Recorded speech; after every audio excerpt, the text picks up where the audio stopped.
dado que el profe les dejó la posibilidad de entregar el día viernes, voy a poner primero un espacio para consultas de la tarea, por ver si es que a alguien todavía le persiste alguna duda que tengan. Me llegaron algunos correos, así que me imagino que puede que haya alguna consulta todavía respecto de la tarea que les mando. Así que les dejo abierto un rato el micrófono para quien quiera, si es que lo desean, hacer consultas sobre la tarea.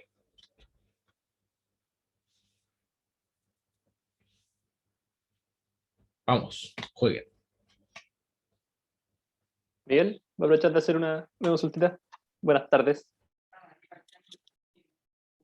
Al final, si uno planea comparar lo que se hace con el espectro no lineal y el lineal, entendiendo que el no lineal se aplica como a una sola estructura y no a un espectro, uno quisiera como comparar para el periodo fundamental que se tiene con el espectro no lineal, meterlo como en el espectro que se hace en el elástico, y así, digamos, comparar los valores de desplazamiento, aceleración y velocidades, pero no sé muy bien cómo extraerlo.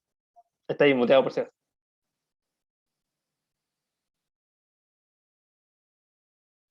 Miguel, está muteado por si acaso.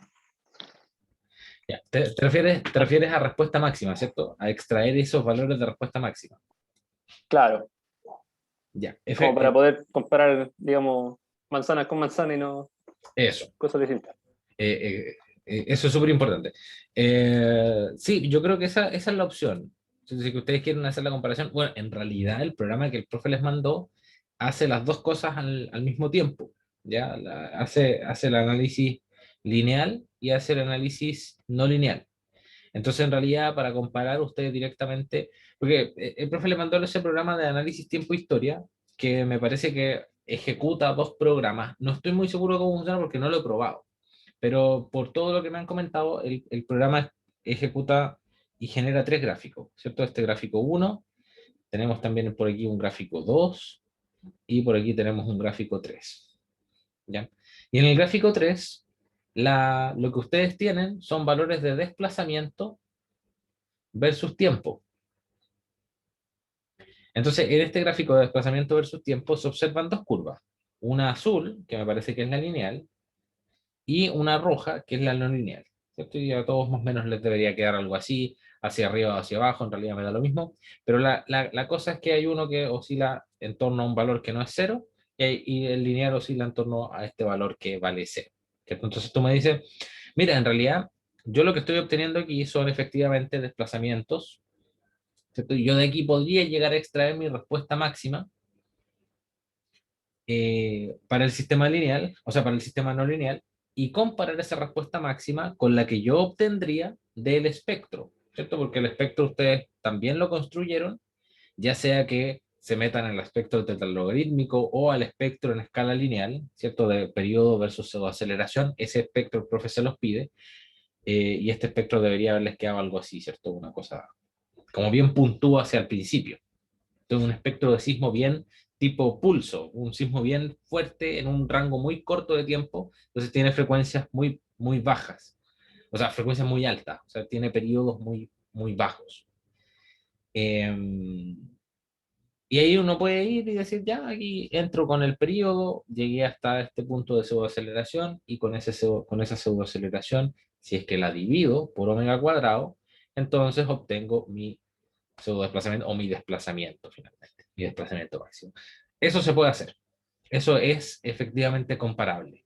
¿Ya? O sea, mi respuesta no lineal máxima fue de tanto cuanto es mi respuesta máxima lineal. ¿Ya? Y ahí, ¿qué es lo que ustedes pueden calcular? Que es súper interesante, ustedes pueden calcular el valor de la ductilidad.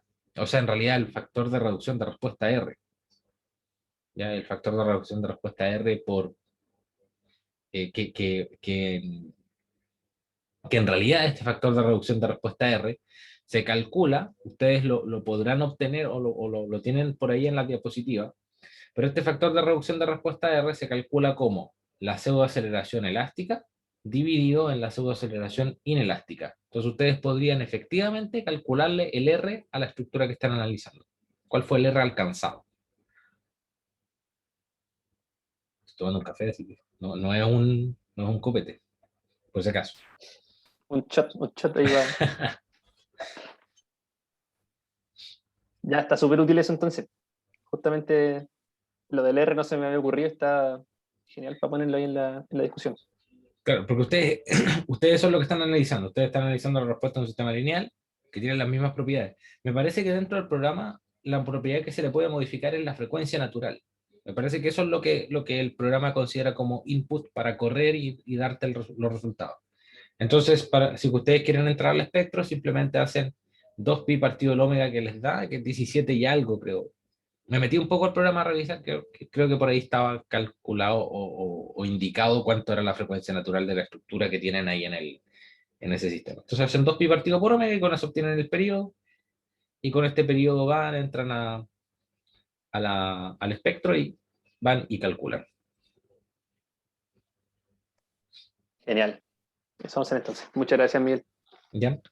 Ok. Sí, porque está enredándome con el... porque teníamos pensado del tetralogarítmico, como ahí Ujú. teníamos los factores de amplificación, ¿Ya? queríamos ver si podíamos extraer como valores de desplazamiento pero de las líneas amplificadas. Entonces ahí como que estaba un poquito complicado, medio enredado. Ya, sí, también lo pueden hacer. También lo pueden hacer, porque en realidad ahí pueden hacer la comparación entre los valores, porque ustedes tienen su tetralogarítmico que tiene 3 ejes, o 4, tienen el periodo en escala logarítmica, pero aquí lo mismo, entran con el periodo, llegan hasta el espectro, ya sea el lineal suavizado o el otro, ¿cierto? O el de respuesta. La verdad es que ustedes no lo tienen así, porque es mucho más corto el que les pidió el profe. Ustedes no tienen todo el espectro completo, sino que me parece que parten desde aquí y llega hasta por acá, hombre. Es una cosa súper corta el espectro. De hecho, incluso creo que termina aquí, más o menos. Por aquí están los 4 segundos. El profe les pidió de 0,1 a 4 segundos, entonces les queda un espectro bien, bien chiquitito. Entonces, claro, ahí ustedes podrían incluso hacer la comparación entre el valor de respuesta elástica, ¿cierto? Pseudoaceleración elástica, el pseudo desplazamiento elástico, la pseudo velocidad elástica, con los valores de diseño. Ya podrían pensarlo de esa manera. Podrían decir, mire, el espectro que yo construí podríamos considerar que es un espectro de diseño, y si es que fuese un espectro de diseño, nosotros podemos ver que la respuesta ante este terremoto es mayor o es menor. Quizá habría que ajustar el espectro de diseño, utilizar otro terremoto, todo ese tipo de cosas. La idea es que las puedan comentar. Ahora, este terremoto piensen que no es muy grande. ¿Ya? No es un terremoto que sea de una magnitud muy grande. Entonces, quizás considerarlo como el terremoto de diseño es discutible. Entonces, ahí pueden ustedes hacer esos comentarios en la tarea. Buenísimo. Muchas gracias, Miguel. Ya, ahora está Luciano. En términos formales, ¿se dice espectro de diseño lineal o espectro elástico de Neumann-Arquijoll? Espectro elástico de Neumann-Arquijoll, ¿ya? O espectro elástico suavizado de Neumann-Arquijoll, ¿ya? Porque no, la verdad es que se convierte en espectro de diseño, un espectro de Neumann-Arquijoll se convierte en espectro de diseño cuando está metido dentro de una norma, o cuando yo lo estoy utilizando para hacer el diseño, ¿ya? Normalmente, cuando los suelos clasifican tipo F o tipo E, que no hay espectro de diseño en la norma chilena, yo necesito crear el espectro. La creación del espectro se hace con la metodología de Newmark y Hall, eh, y a ese espectro nuevo, ¿cierto? El espectro creado con la metodología de Newmark y Hall, el espectro elástico de Newmark y Hall, lo convierto en el espectro de diseño que voy a utilizar para esta estructura. ¿Ya? Pero por eso es que en realidad la diferencia radica más en el uso que se le está dando, porque en realidad el llamarle espectro elástico de Newmark-Hall a lo que se refiere es que yo estoy utilizando la metodología de Newmark-Hall para calcular el espectro, ¿ya? Y cuando le doy la nomenclatura de espectro diseño es porque lo voy a utilizar para hacer el diseño de la estructura, ¿ya? Así que por eso es que en este caso, en su tarea, yo no hablaría de espectro diseño. Yo hablaría en términos de si es que lo quisiera utilizar como espectro diseño. ¿Ya? Bueno, algunos otros comentarios acerca de la tarea, que en realidad hubo varias preguntas sobre eso durante el fin de semana y me gustaría que quedasen más o menos clarito, porque también incluía algunas cosas de la clase que les alcancé a hacer yo. Eh, ¿Por qué? Porque dentro de los alcances del curso no está la programación del método no lineal, pero sí está la interpretación de los resultados. Entonces eso es lo que busca el profe que ustedes hagan durante el informe. Y hay uno de los gráficos que muestra la historia de desplazamiento. O sea, muestra en realidad la historia de, me parece que le llama strength, creo que aquí dice strength, y aquí abajito dice displacement, ¿ya? O deformation o cualquier cosa que sea similar. Displacement, ¿ya? Entonces, este gráfico a ustedes se les ve de la siguiente forma. Sube, después llega aquí, después baja, después de repente como que se devuelve y de repente vuelve para acá y sigue avanzando para acá y es una cosa de este estilo. Ya lo rayé mucho. Voy a dibujar algo así más o menos al azar.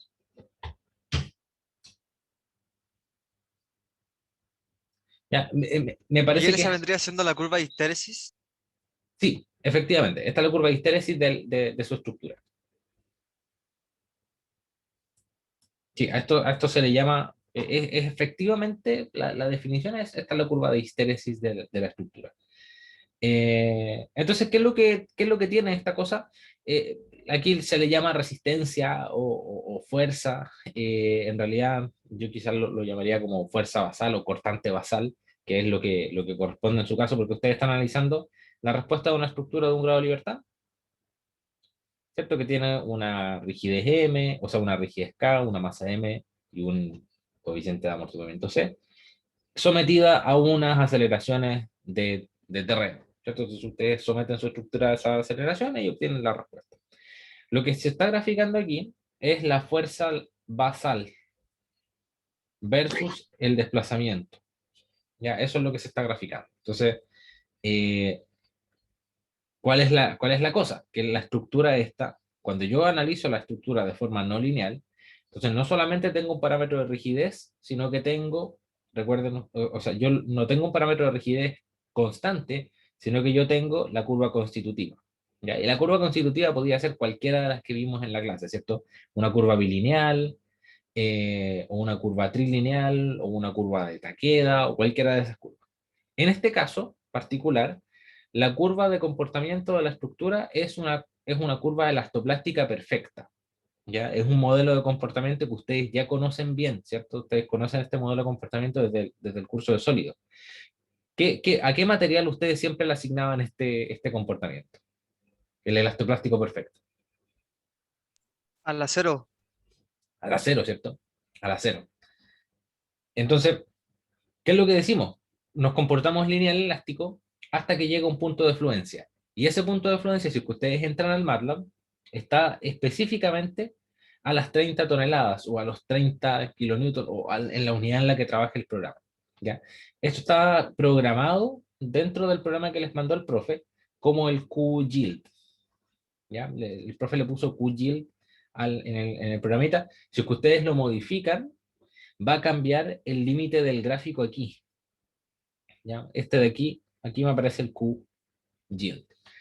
¿Qué es lo que quiere decir esa fuerza? Eso, la fuerza que lo único que me está diciendo es, sobre este nivel de fuerza, si es que la estructura llega a tener este nivel de fuerza, entonces ya no me aguanta más. ¿Ya? O sea, una vez que sobrepaso la afluencia, ya la estructura no aguanta más carga, y por eso es que, a pesar de que yo me desplace más hacia la derecha, o sea, si que, este de aquí es el único rango que es lineal elástico perfectamente, una vez que yo sobrepaso el delta yield, una vez que yo sobrepaso la deformación de fluencia, la estructura empieza a fluir, empieza a disipar energía, ¿cierto? La disipación de energía tiene que ver con el área que está encerrada aquí adentro,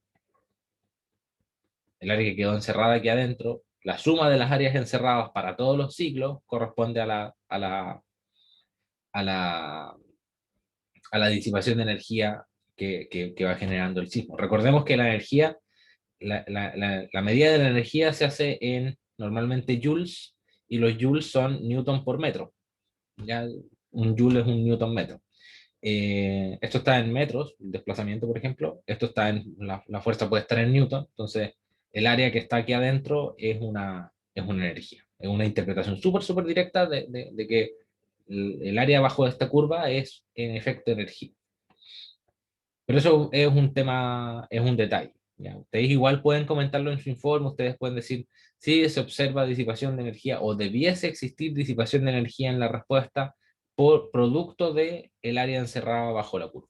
¿Ya? Eso es una interpretación directa.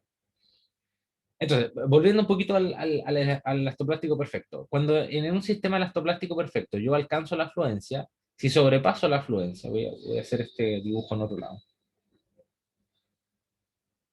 Porque aquí hay dos cosas diferentes, la curva de comportamiento o digamos, el modelo de comportamiento y la curva de respuesta, ¿cierto? Porque esta que está aquí, esta que grafiqué en azul, es una curva de respuesta. Por eso se le llama curva de histéresis. ¿Ya? La curva de histéresis efectivamente hace referencia a que es una curva de respuesta. Y yo lo que voy a dibujar aquí es lo que se le llama el modelo constitutivo. ¿Ya? Esto de aquí es un modelo constitutivo. Entonces este modelo tiene ciertos parámetros, por ejemplo, la rigidez inicial y la fuerza de fluencia, el Q-yield, que me permiten definir cómo se comporta la estructura a medida de que va vibrando, ¿cierto? Entonces, a partir de este modelo constitutivo es que se realiza la integración utilizando el método Newmark no lineal, y yo obtengo que la historia de respuestas es esta que está graficada en azul. ¿Ya? Así que no cometan ese error, no digan que esta curva en azul es el modelo constitutivo, sino que la forma de la curva azul depende del modelo constitutivo que se esté usando. ¿Ya? El modelo constitutivo es esto, se parecen, pero no es exactamente lo mismo. ¿Ya? Y esta es la curva de histéresis que se obtiene. Entonces, ¿qué es otra cosa interesante que pasa aquí? Que seguramente a todos ustedes les ocurrió cuando hacen su análisis no lineal, les ocurre este desfase.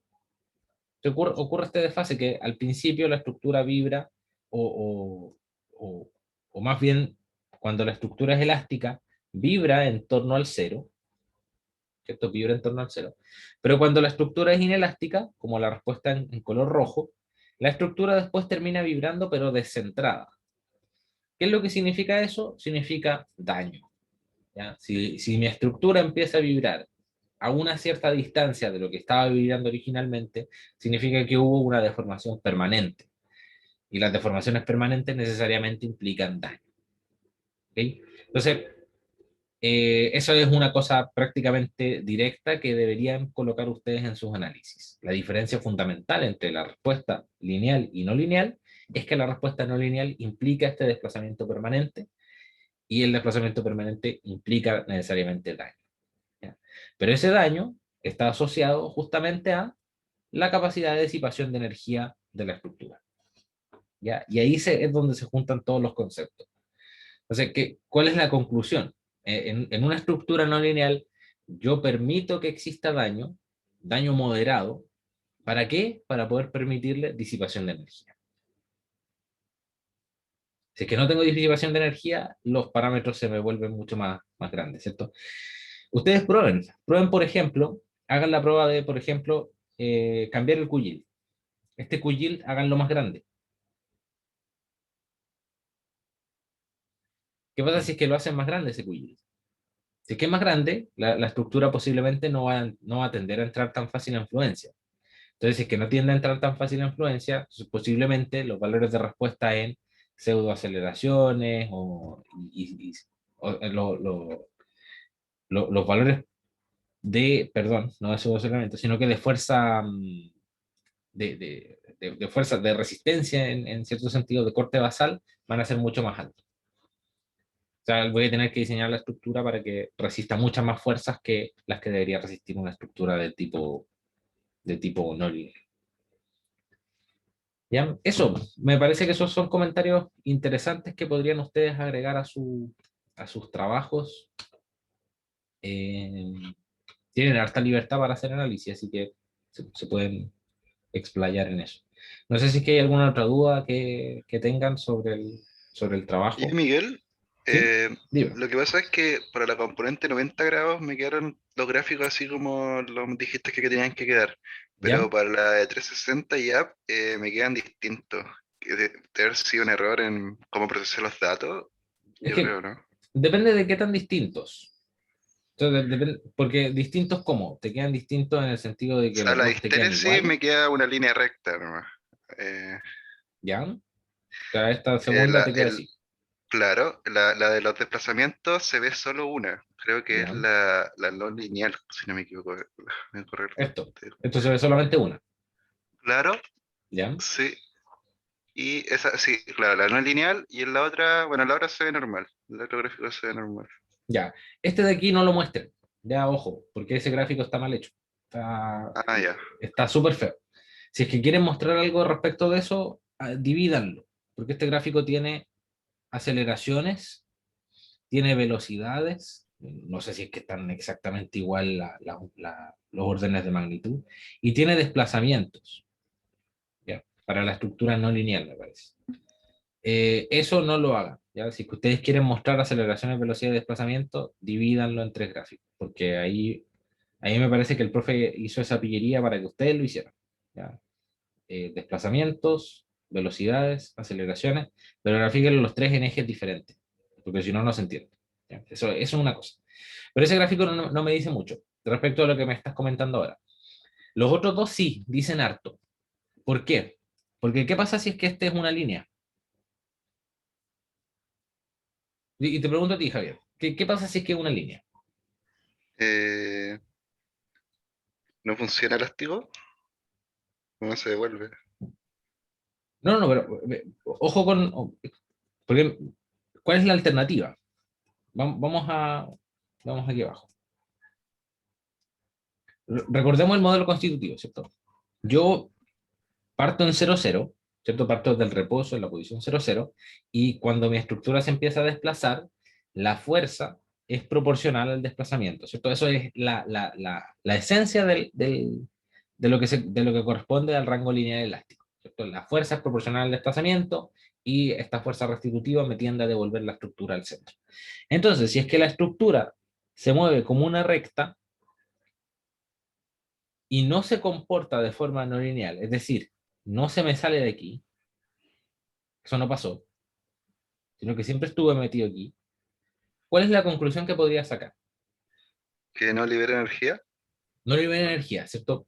Primera conclusión, esa conclusión es súper, súper, súper correcta, porque el área bajo la curva termina siendo, o el área encerrada por la curva es cero. No hay área dentro de la curva. ¿Qué más?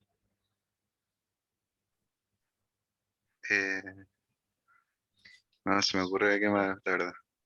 ¿Qué habría pasado si es que hubiese llegado a más del Q-yield? Si es que la fuerza hubiese sido más del Q-yield. ¿Habría seguido Se hacia habría allá? roto. ¿Habría seguido hacia allá? ¿O cuál de esas dos direcciones? ¿Dirección uno o dirección 2? Por la 2 yo creo. Por la 2, ¿cierto? Lo que dice Lucas, no se alcanza el Q-yield.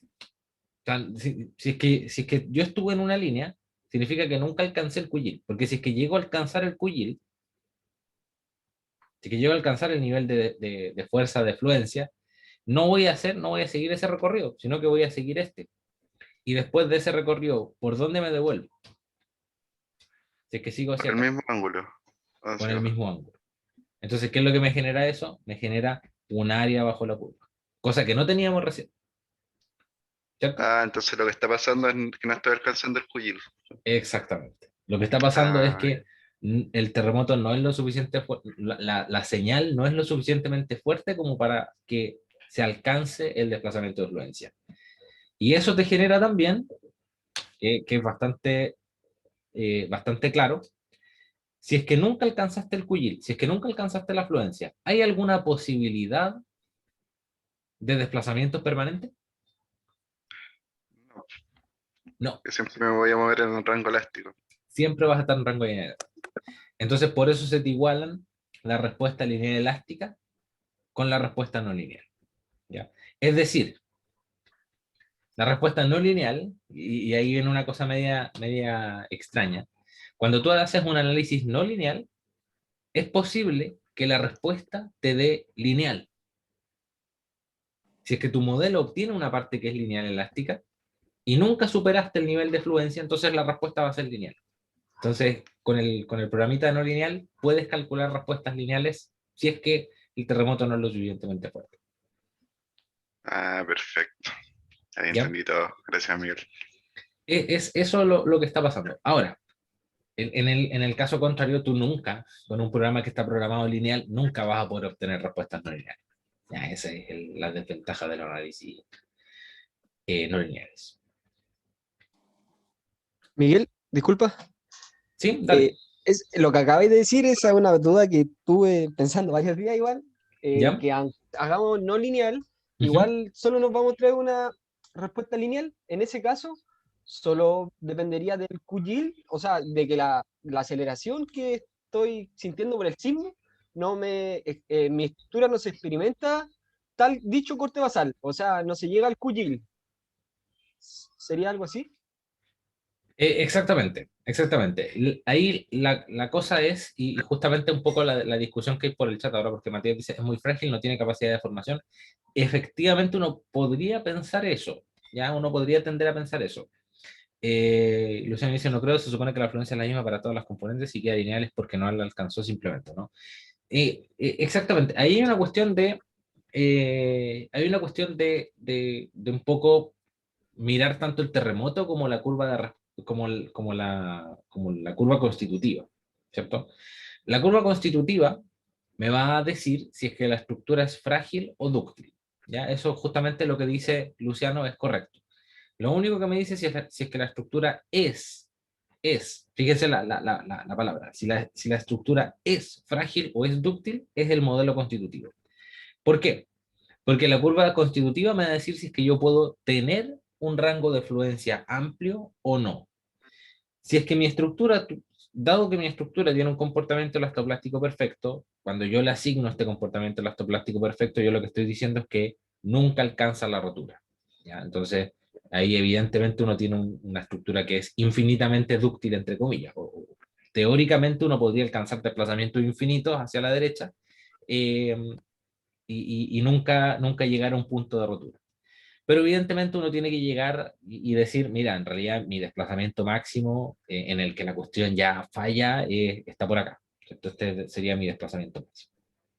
Entonces, por eso se dice que las estructuras dúctiles fallan pero por desplazamiento, no fallan por fuerza. En el caso de la respuesta lineal que veíamos recién, que justamente genera esa confusión, nosotros también podemos tener un comportamiento elástico lineal perfecto, infinito hacia arriba o infinito hacia abajo, pero eso teóricamente es incorrecto. ¿Ya?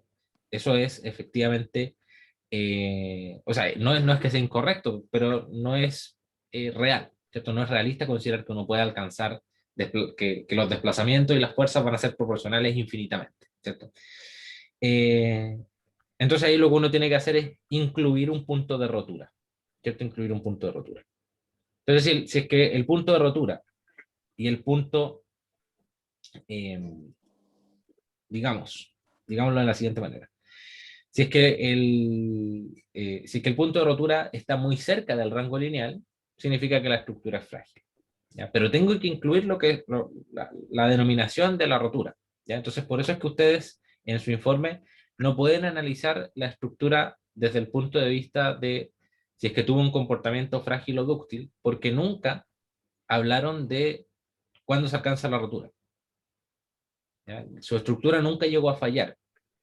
Ustedes solamente supusieron un tipo de comportamiento elastoplástico perfecto y dijeron, mi estructura se comportó de esta manera. Pero nunca le introdujeron parámetros de falla. Y para hacer la comparación de si es que la estructura es frágil o es dúctil, hay que tener un parámetro de falla. Es decir, falla a tal nivel de desplazamiento o falla a tal nivel de fuerza. Y en base a esos niveles de fuerza y de desplazamiento uno dice, ya, mi estructura, por ejemplo, si es que ustedes hubiesen tenido que tenían un desplazamiento de falla aquí, ustedes podrían calcular aquí cuánto fue la ductilidad que obtuvieron, y si es que la ductilidad es muy baja, ustedes pueden decir, ah, ya, esta cuestión es dúctil, o sea, es frágil. ¿Ya? Pero ese es el problema con esa discusión, de que en este caso, en el caso de su tarea, dado que no tienen un desplazamiento máximo de rotura o una fuerza máxima de rotura, ustedes no pueden hablar con propiedad acerca de si es que hay un comportamiento frágil o dúctil. Aquí lo único que se puede decir, en este caso, en el caso de que ustedes, de que su respuesta sea perfectamente lineal, es que el terremoto fue muy chico. ¿Ya? Es prácticamente la primera conclusión que tienen que sacar. O sea, que el terremoto fue muy chico para la estructura. Porque si es que yo tuviese otra estructura, si es que ustedes le bajan el nivel de QGIL, si es que ustedes reducen el QGIL, posiblemente si tienen respuesta no lineal. Miguel, una consulta, pero uno habla de terremotos o de la componente del terremoto. Sí, buena pregunta, porque efectivamente aquí, de hecho, la diferencia se dio por componente, porque hay una componente que es fuerte y hay una componente que es débil. Sí, efectivamente, se habla de componentes de terremoto. Ya, la componente tanto es, y ahí ustedes pueden hacer ahí en realidad está, digamos, implícito el tema de la direccionalidad del terremoto, ¿cierto? De la direccionalidad de las ondas. Hay una onda que, en este caso, su terremoto es predominantemente en una dirección, porque en la otra dirección no alcanza a generar fluencia y en una de las direcciones sí. Entonces uno podría decir, mira, esta dirección es la principal o en la que se propagaban las ondas del terremoto y la otra era una componente de, digamos, propagación en el otro sentido. ¿Ya? Así que también pueden ustedes agregarle esos comentarios. Pero sí, hay que hablar de componentes. De hecho, el terremoto de 2010, la componente máxima creo que fue Angol. O sea, el espectro más grande fue el de Angol. Y efectivamente, Angol tiene dos componentes que son súper diferentes. Tienen una componente que es extremadamente fuerte y la otra componente que es bien débil. Así que ahí se notaba harto la direccionalidad de las ondas. Miguel, una consulta, las componentes transversal, longitudinal y vertical hacen referencia a la dirección de desarrollo de la falla, ¿cierto? No lo tengo muy claro en este caso, en este sismo, porque efectivamente depende depende principalmente de la localización del dispositivo más que de más que de la localización de la falla, porque un mismo dispositivo tiene que registrar terremotos que provienen de diferentes fallas. Entonces, por eso es que, y el dispositivo está programado únicamente para entregarme en ciertas direcciones. Me parece que eso está definido, eh, por lo menos en Chile, está definido como componentes transversales de este a oeste y la componente longitudinales de norte a sur. ¿Ya? Pero no estoy muy seguro de eso. Tendría que echarle una revisada a de dónde sacan de dónde sacan los sensores. ¿Ya? Miguel, te pregunto porque me surge una duda en cuanto a Ujú. cuando uno agrega los sismos a los programas de análisis estructurales, ¿cómo sabe el software en qué componente efectuar los esfuerzos? El- ¿Cómo el- diferencia si es transversal, longitudinal o vertical? ya, o sea, la componente vertical en realidad es vertical, ¿cierto? No hay no hay mucho que darle vuelta. Las otras dos componentes son más complicadas, ¿cierto? Sí. Convengámoslo de esa manera.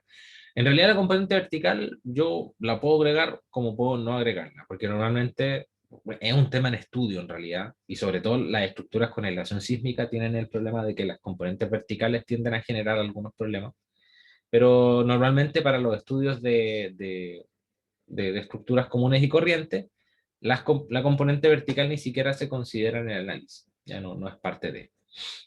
Pero las otras dos componentes sí hay problema. ¿Por qué? Porque las estructuras, los edificios normalmente tienen también una dirección principal y una dirección fuerte y una dirección débil. Pensemos que yo estoy mirando un edificio desde arriba.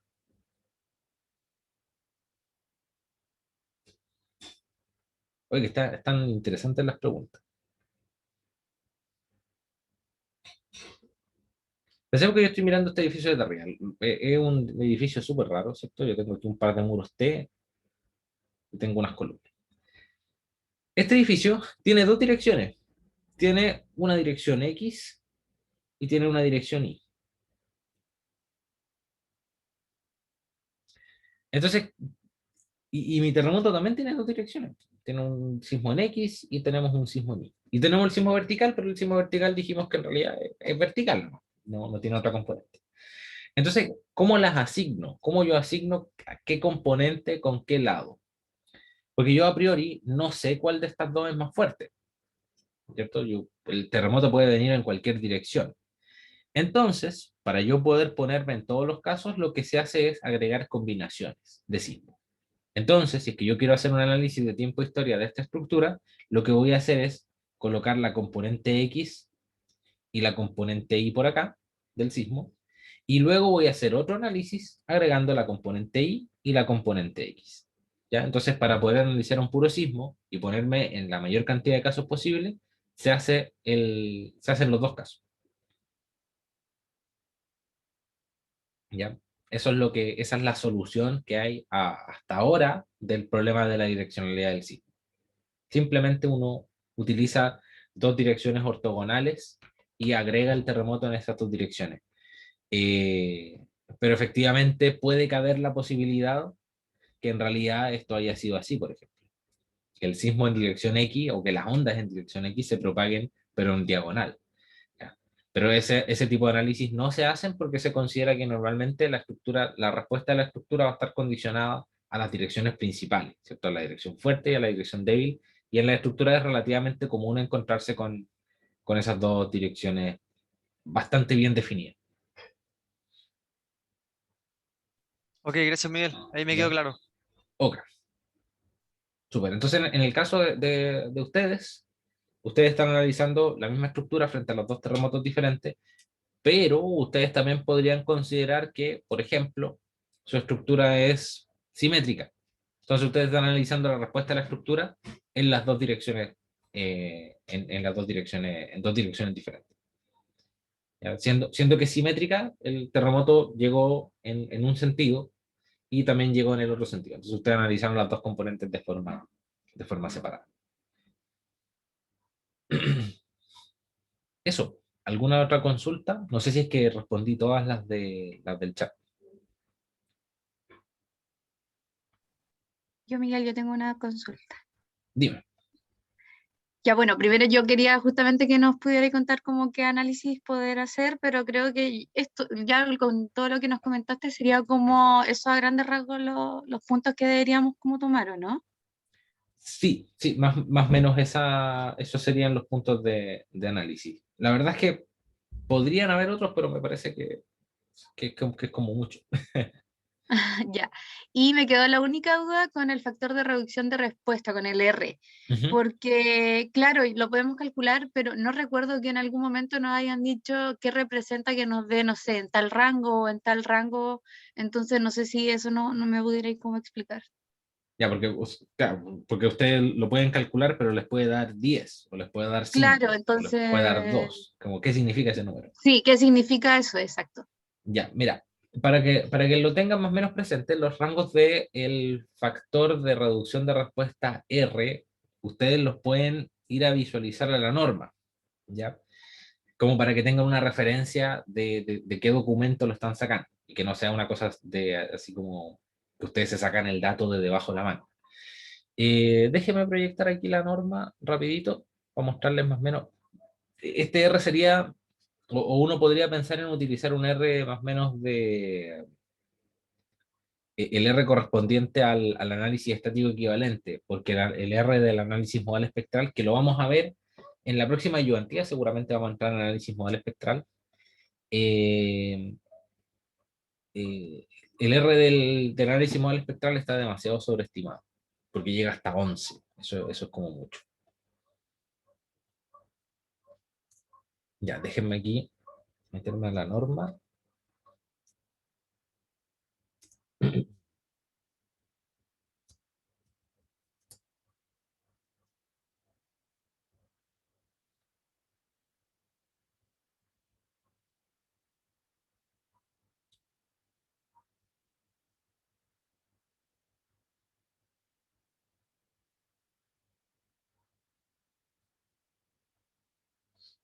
Ya, aquí en la norma incluye los valores de R, de factores de reducción de respuesta, dentro de las tablas, tablitas que están por aquí, más arriba. Y las asocia estos valores de reducción de respuesta R a los materiales. Y tiene toda la lógica del mundo que haga esa asociación de material con el factor de reducción de respuesta R, porque La ductilidad, ¿o no? efectivamente, porque ustedes vieron que la respuesta no lineal de su estructura o el factor R que van a calcular ustedes depende de en qué nivel coloquen el Q-yield, ¿ya? Y el Q-yield, que es el punto de fluencia de su estructura, depende de cuál es el material del que está compuesta la estructura, ¿ya? Eso no quiere decir que el hecho de que ustedes obtengan un R de 4 significa que su estructura era de un marco corriente, ¿ya? No quiere decir eso, sino que esto se lee de forma inversa. Un marco corriente normalmente responde con un R igual 4, ¿ya? O sea, un R igual 4 es un factor de reducción de respuesta razonable, ¿ya? Pero no lo lean de esa forma, no piensen que, por ejemplo, si es que ustedes hacen calculan el R así con los resultados que les dio, y les dio 3, por ejemplo, no digan que es un marco concéntrico, porque no están haciendo una comparación de ese nivel, sino que esto se hace de forma inversa. Piensen que esto es para el diseño. Pero lo que sí ustedes pueden comparar, o sea, aquí en realidad hay rangos de valores típicos de diseño de R, y esto lo que ustedes tienen que observar aquí es cuál es el nivel de daño que se les aguanta a las estructuras. O sea, por ejemplo, al hormigón armado yo le aguanto un R de 7, que significa que puede tener un daño considerable. ¿Ya? ¿Por qué? Porque se asume una gran cantidad de disipación de energía, un gran paso por rangos no lineales. Pero eso obviamente me obliga a poder darle toda esa capacidad de deformación. Entonces, si es que lo quieren analizar desde ese punto de vista, ustedes digan, eh, la, el factor de reducción de respuesta R me dio 3, por ejemplo, lo que correspondería a un valor de diseño para marcos concéntricos corrientes. Es decir, que si es que su estructura fuese un marco concéntrico corriente, eventualmente el terremoto que le metieron sería el terremoto de diseño. Ya sería algo por el estilo. Pero aquí tienen algunos valores referenciales como para que ustedes vean cuáles son los valores de diseño que se usan, ¿ya? O hasta qué nivel de ductilidad se les pide a la estructura. Pero obviamente, si estoy diseñando una estructura de hormigón armado, que la diseño para que tenga un R igual 7 y me responde con R igual 3, que puede significar, o significa en cierto modo, puede significar dos cosas. Puede significar que el sismo fue chiquitito, entonces no me generó tanta demanda de ductilidad, o bien puede significar que mi estructura en realidad tenía una rigidez diferente a la que yo la había planificado desde un principio. Una es positiva, la primera opción es positiva, la segunda opción es negativa. ¿Ya? Eso, me parece que quizás me metí en cuestiones que falta discutir todavía en la ayudantía o en el curso. No sé si es que el profe les ha hecho más no sé si el profe les ha comentado más acerca de la norma. ¿Tienen presentaciones de la norma este año? No que yo sepa al menos, Miguel. ¿En qué sentido presentación? Ya, lo que pasa es que el profe normalmente en curso antisísmica dividía la norma y les pasaba a ustedes una parte de la norma para que hicieran presentaciones de ella. No lo hicieron al principio de semestre, ¿cierto? No, tampoco nos ha comentado nada parecido. Ya, entonces creo que no creo que lo vaya a hacer. Eh, no, entonces seguramente no lo va a hacer. Sí que yo creo que seguramente cuando lleguemos al análisis modal espectral, ahí les voy a comentar cómo se usan estos valores de factor de reducción de respuesta.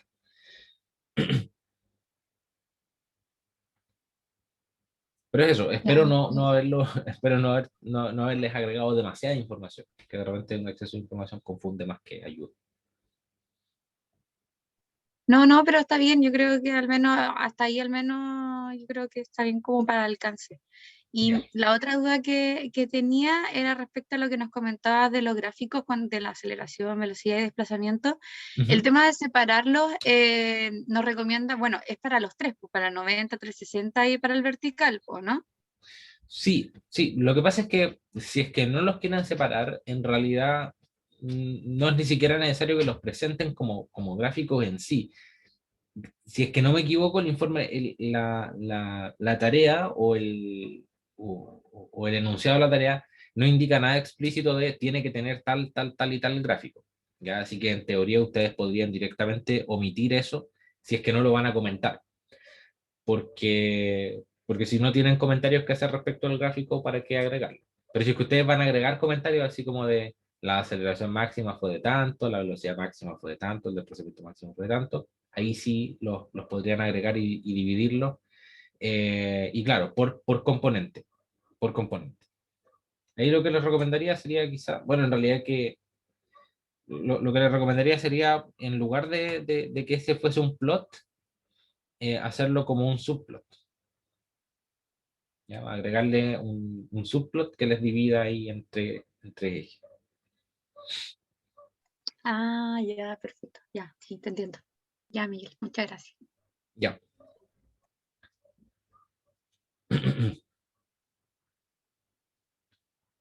Ya. ¿Alguna otra consulta de la tarea? Em, ¿Cómo están con los formatos de entrega?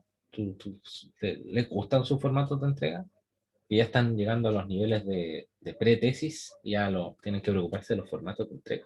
Pueden utilizar el formato de tesis. El formato de tesis me parece que es un formato bien bonito. Le quitan todas las cosas no necesarias. Lo pueden usar. A ver, ¿nos Eh, podrías ilustrar respecto a eso? ¿A qué te refieres con formato de entrega? los formatos de entrega de informes, que normalmente ahora se usa harto, porque el Word tiene las posibilidades, se usa harto esto de agregarles estilos, de crear estilos predefinidos y utilizar esos estilos como títulos, o sea, como para agregar títulos y esas cosas. Yo, por ejemplo, tengo un estilo creado dentro de Word que me sirve para agregar, por ejemplo, eh, no están aquí guardados en el principio, pero por ejemplo me sirven para agregar el heading 1, título 1.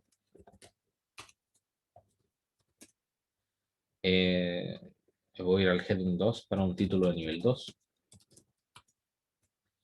Y puedo agregar también una imagen y, y a esa imagen agregarle su título más abajo, ¿cierto? Le voy a ajustar el texto. Entonces esto le agrego formato de imagen, 0 bajo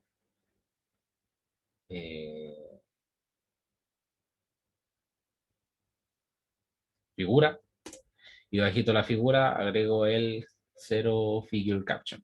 Entonces ahí me agrega el tiro el nombre de figura 1.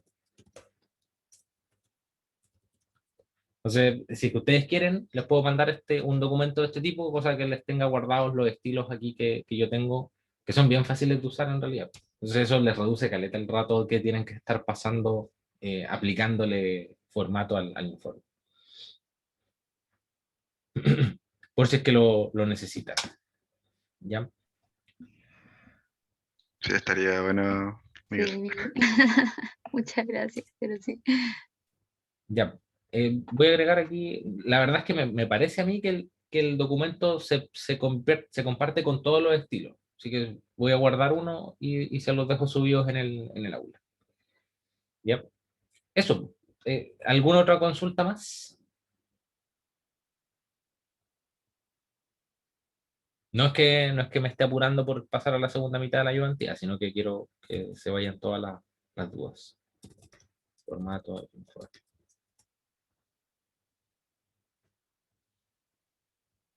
¿Alguna otra duda?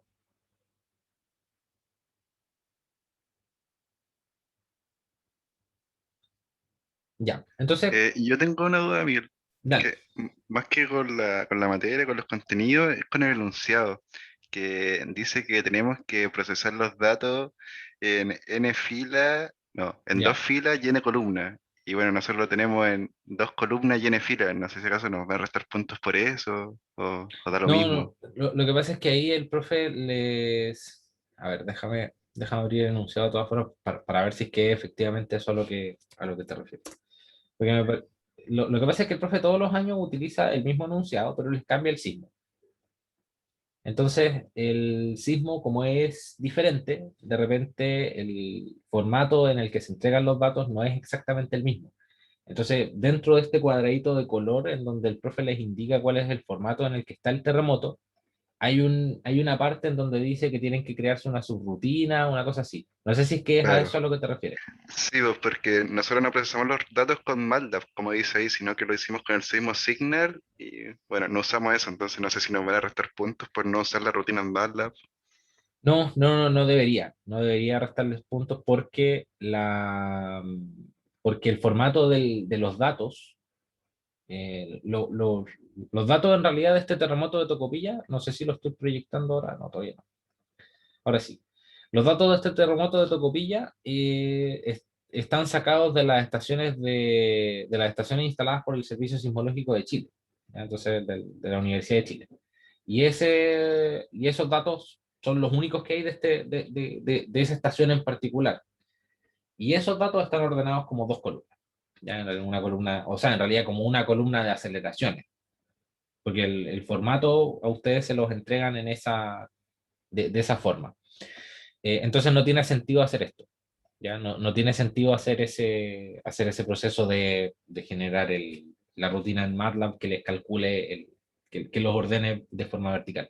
Porque aquí el problema es que los datos están en 8 columnas, que es un tipo de dato, un tipo de dato particular que es tener... Era como de otra base de datos en ese formato, ¿no? Algo así, Sí, ¿entendés? sí, Ah, ya. es un formato que se usaba mucho antes, que ahora por alguna razón dejó de usarse. Yo me imagino que tiene que haber tenido que ver con las restricciones del bloc de notas. Ya, me parece a mí que tiene que haber tenido que ver con eso. Pero ahora como hay mejor capacidad de cómputo, en realidad da lo mismo, se ordena una pura columna hacia abajo y es más fácil de usar. Pero claro, esto era válido para el registro del año pasado. Ustedes se salvaron de hacer ese proceso y si es que el profe les llegara a poner algún problema, eh, agreguen dentro del informe una cosita o un disclaimer, entre comillas, que diga los datos ya estaban ya previamente ordenados como formato de una columna única, entonces no se hizo necesario hacer una rutina para ordenarlo. ¿Ya? Lo agregan dentro del informe, cosa que el profe se dé cuenta de que su archivo de aceleraciones no estaba en ese formato. Ya, perfecto. Gracias, Miguel. ¿Ya? Coloquen la fuente de los datos, por si acaso.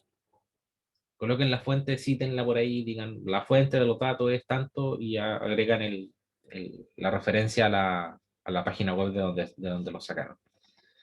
Para que el profe pueda ir ahí a meterse y verificar por él mismo que no era este el orden de los datos.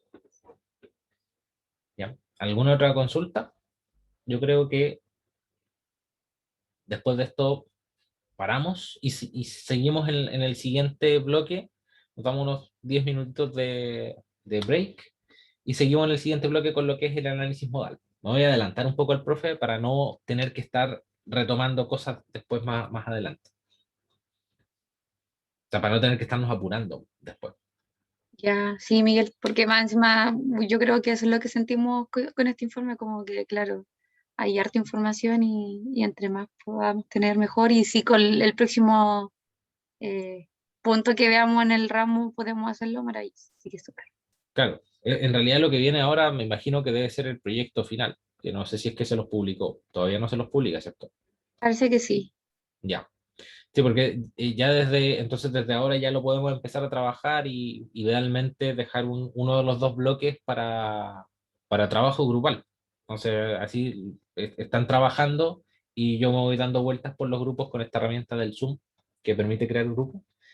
Y yo me voy dando vueltas respecto de qué problemas tiene cada uno de los grupos en el modelo que están haciendo. Porque me parece que las técnicas ya prácticamente las vamos a tener todas la próxima semana, o quizás en 2 semanas más, pero hay que trabajar harto en el armado de la matriz de rigidez de la estructura.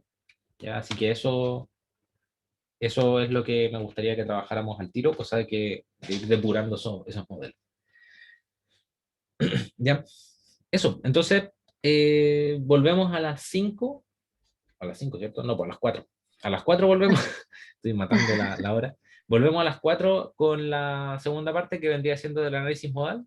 El enunciado de la ayudantía ya está, subió al aula, así que para que lo puedan ahí descargar. Y es un ejercicio bien sencillo, así que con eso partimos en el siguiente bloque. ¿Ya? Eso, paramos un ratito y volvemos al tiro.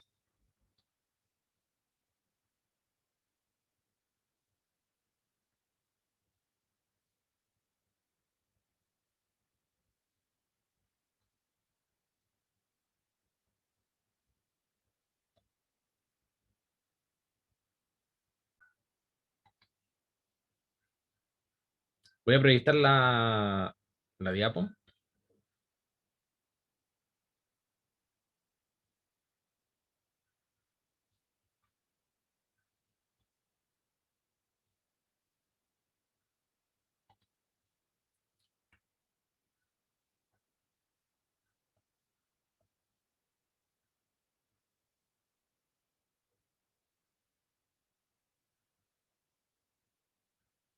Ya, ¿estamos de vuelta? ¿O todavía no? Parece que hay varios, pero no cacho si es que están de vuelta. Bueno, Acá estamos, Miguel. Sí, sí estamos. ya, súper. Vamos entonces con la segunda parte. La primera era de consulta, la segunda es sobre análisis modal. Vamos a tratar de adelantar un poquito lo que están viendo con el profe, porque el profe, seguramente ustedes se han dado cuenta que la vuelta que se está dando el profe es bien teórica, ¿cierto? Se está dando una vuelta por altos conceptos súper teóricos, bien abstractos, y que uno no les ve aplicabilidad hasta que ve ejercicio. Entonces, nos vamos a adelantar un poquito para poder tener algo respecto de lo cual hacer algún tipo de ejercicio, que es esta estructura de dos pisos que les comento acá, ¿ya? Vamos a analizar esta estructura, vamos a obtener sus modos normales de vibración, vamos a ver de qué depende la cantidad de modos de vibración que tiene una estructura, y vamos a tratar de calcular aquí algunas cositas respecto de este sistema.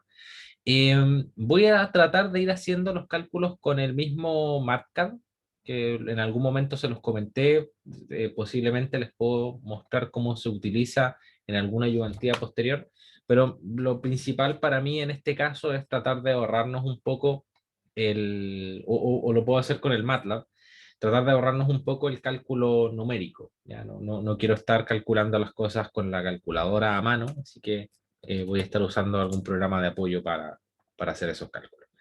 Entonces, vamos a analizar una estructura que corresponde a un marco de dos pisos de hormigón armado de columnas de 40 por 40 centímetros de sección y vigas de 60 por 20 centímetros de sección orientadas en su dirección fuerte. Las vigas se conectan a las losas de hormigón armado de 15 centímetros de espesor. Materiales de la estructura. La estructura completa es de hormigón armado, de material o de grado 25, con un gamma de esto que aparece aquí, el peso específico, 2,5 toneladas fuerza por metro cúbico. Cargas. Sobrecargas de uso de 250 kilogramos fuerza por metro cuadrado en todos los pisos, incluido el techo. Cargas muertas de elementos no estructurales de 100 kilogramos fuerza por metro cuadrado en todos los pisos, incluido el techo. ¿Ya? Me parece que no tengo ningún comentario respecto de la distancia entre marcos para poder hacer el análisis, así que lo vamos a asignar ahora. Vamos a decir que la estructura son solamente dos marcos, ¿ya? Dos marcos separados cada, no sé, lo mismo que la distancia entre pisos.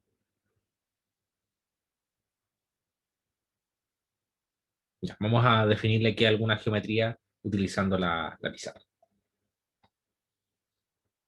Entonces vamos a analizar una estructura que va a ser la siguiente, la voy a dibujar aquí. Todos los datos de los materiales están en la diapositiva, pero los datos geométricos los voy a definir aquí mismo para que no tengamos problemas. Entonces tenemos esta estructura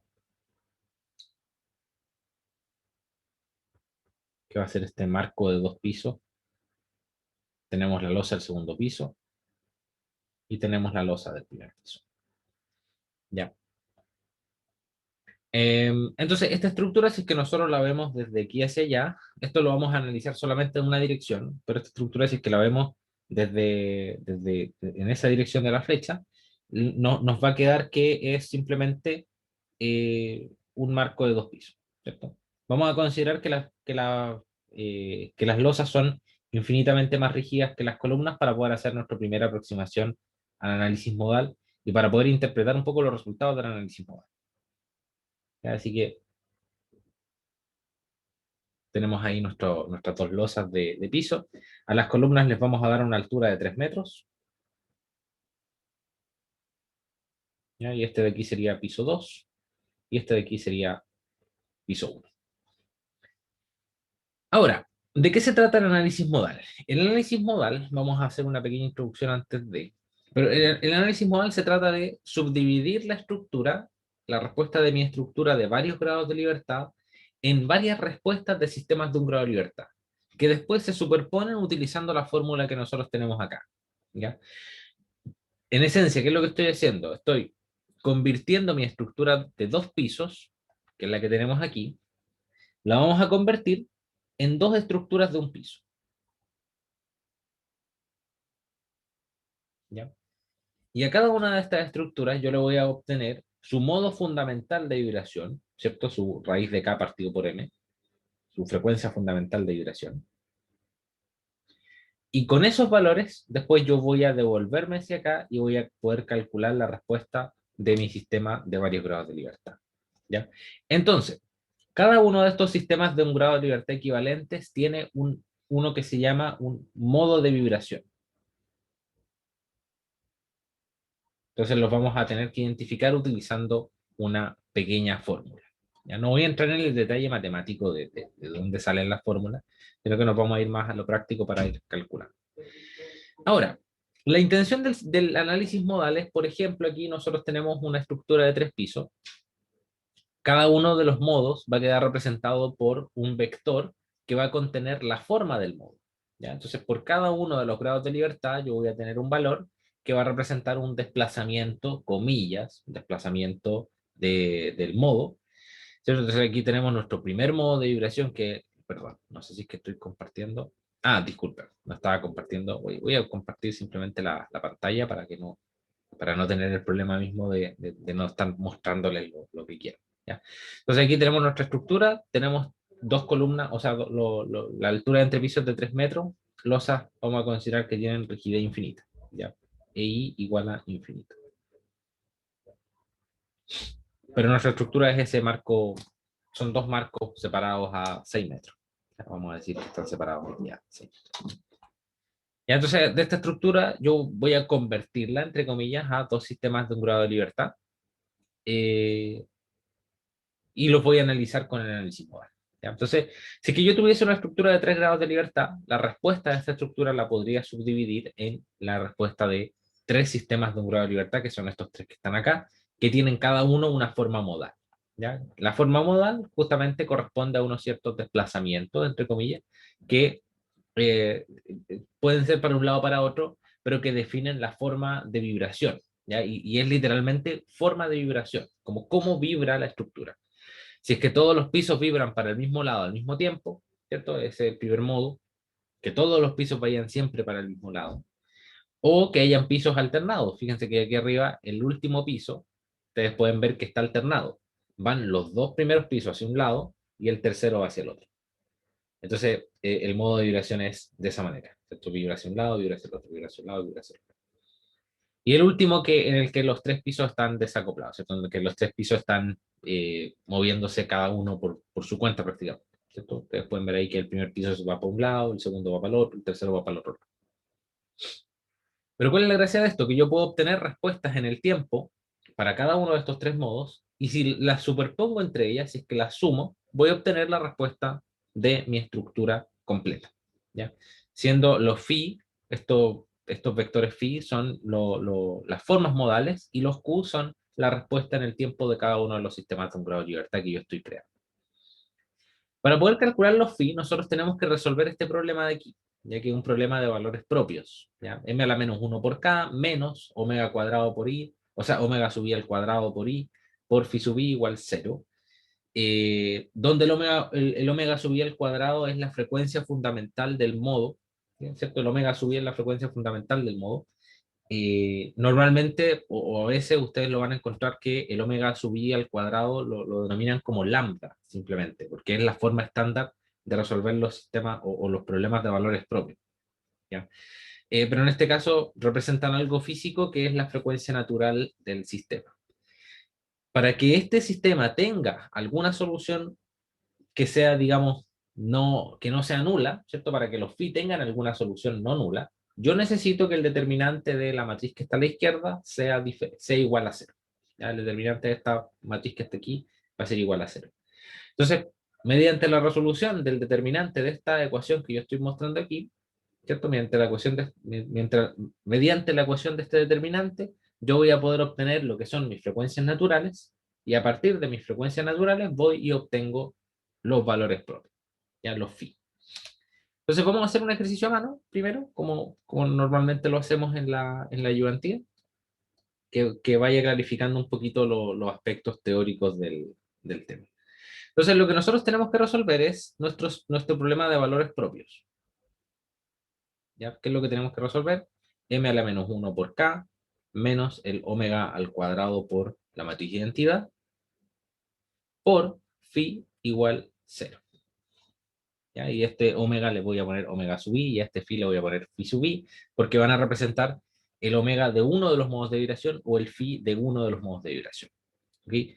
Entonces para esto necesito una matriz de masa y una matriz de rigidez. La matriz de rigidez nosotros ya sabemos cómo armarla.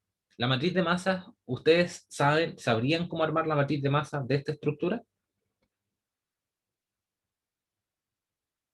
El profe creo que ya debería haberlo comentado en la clase. ¿Cómo podríamos calcular la matriz de masa de esta estructura? Se dividen las columnas en dos y se atribuyen a cada losa. ¿Ya? Entonces digo esto, ¿cierto? Sí, Perfecto. Esa es una opción. La otra opción es considerar la masa de la columna completa, ¿ya? Pero esa opción es súper buena. ¿Ya? Y voy a sumar también las cargas que están aplicadas sobre cada piso y las voy a asignar a la matriz de masa. ¿Ya? Eso es justamente la idea. Pero ahora tengo dos valores de masa. Y esos dos valores de masa se van a asignar en la diagonal de mi matriz de masa, ¿cierto? Entonces voy a tener la masa del piso 1 por un lado, y voy a tener acá la masa del piso 2, y los otros dos valores van a ser ceros. ¿Ya?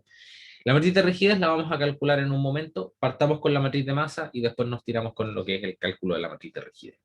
¿Ya? Cubicación. ¿Ya? Es principalmente cubicación el cálculo de la matriz de masa, así que lo vamos a anotar por aquí. Cálculo de la matriz de masa. Vamos con el piso 1 primero. Entonces, en el piso 1, yo voy a tener, fíjense ustedes, no voy a considerar, yo podría calcular primero la masa del marco, entonces le sumo la masa de la losa y le sumo la carga que se aplica. ¿Ya? Yo voy a calcular primero la masa del marco. Fíjense que en el piso 1 yo tengo, de acuerdo a esta noción de dividir las columnas a la mitad para tributarlas, ¿cierto? Una hacia arriba y la otra hacia abajo, yo en el primer piso voy a tener una columna, dos columnas, tres columnas, cuatro columnas. ¿Ya? Entonces, la masa del piso 1 parte con cuatro columnas. M piso 1 va a ser igual a 4 por el volumen de la columna por el gamma. ¿Cierto? Entonces, 4 por 2,5 toneladas por metro cuadrado, o sea, por metro cúbico, perdón, por el volumen de mis columnas, que en este caso sería de, vamos a revisar aquí en la ayudantía cuánto era me parece que eran de 40 por 40, si no me equivoco. 40 por 40. ¿Ya? Entonces, mis columnas son de 0,4 por 0,4 por 3 metros de altura. Ya tengo la masa de las columnas agregadas. Más, vamos a agregar la masa de la losa. ¿Ya? La losa tenía 15 centímetros de espesor, ¿ya? 0,15 por 2,5 toneladas por metro cúbico, que es el gamma de la losa, multiplicada por el área de la losa. ¿Ya? En este caso, el área de la losa vendría siendo dada por estas dos distancias que están aquí. Esta vamos a decir que son 3 metros y esta otra son 6 metros. Ya, estas distancias se las estoy dando en este momento. No hay que buscarla en la diapositiva porque no está. Ya, eso se me olvidó agregarlo dentro de la diapositiva. Ya, pero vamos a agregar aquí que son 6 metros por 3 metros. Entonces esto es la masa de columnas. Esta de aquí sería la masa de losa. Y además le tengo que agregar la masa correspondiente o digamos el peso adicional correspondiente a la sobrecarga, ¿cierto? Porque la estructura no solamente tiene un peso en sí misma, sino que también se le agrega el peso de la sobrecarga. Y ese peso de la sobrecarga normalmente se reduce, ¿ya? Aquí tenemos dos cargas que se aplican. Una carga de uso de 250 kilos por metro cuadrado, que es una carga viva que considera a las personas que están, digamos, utilizando el edificio, ¿ya? Tenemos esta carga de 250 kilos por metro cuadrado, que no es permanente, ¿ya? Esta sobrecarga no es permanente, porque puede que haya más personas o puede que haya menos personas. Entonces, dada la naturaleza no permanente, es súper poco probable que estén, en el momento del sismo, estén 250 kilos por metro cuadrado de personas habitando el edificio. Entonces, por eso se introduce normalmente un factor de reducción de la carga viva, que para efectos de la norma chilena el valor mínimo es de 0,25, ¿ya? Y es normalmente el que se utiliza. Entonces vamos a considerar esa carga de 250 kilos por metro cuadrado, pero la vamos a multiplicar por un factor de 0,25, considerando que es bastante poco probable que toda esa carga esté aplicada sobre la estructura al momento de que ocurra el sismo, ¿ya?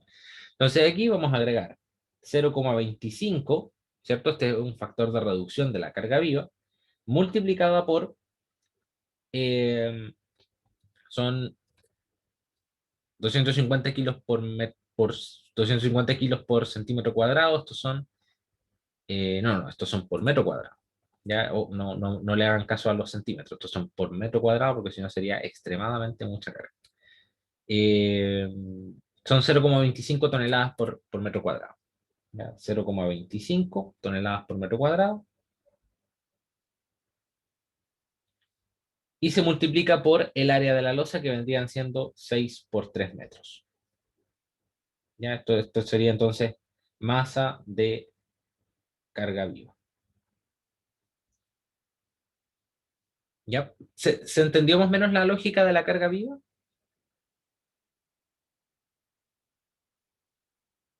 Sí, Miguel. Ya, porque este factor de aquí ustedes lo van a tener que utilizar en el proyecto. Entonces ese factor tiene que quedar más o menos claro. Y hay otra sobrecarga que está aplicada sobre la estructura, que es una sobrecarga que se llama de elementos no estructurales, que esa siempre hay que sumarla.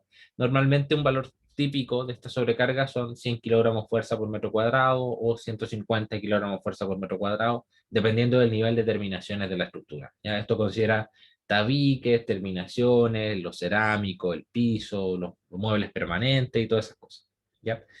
Entonces aquí vamos a agregar esa sobrecarga y la vamos a agregar completa porque es permanente, es de carácter permanente, ¿ya? Entonces vamos a agregar 0,1 toneladas por metro cuadrado por 6 por 3.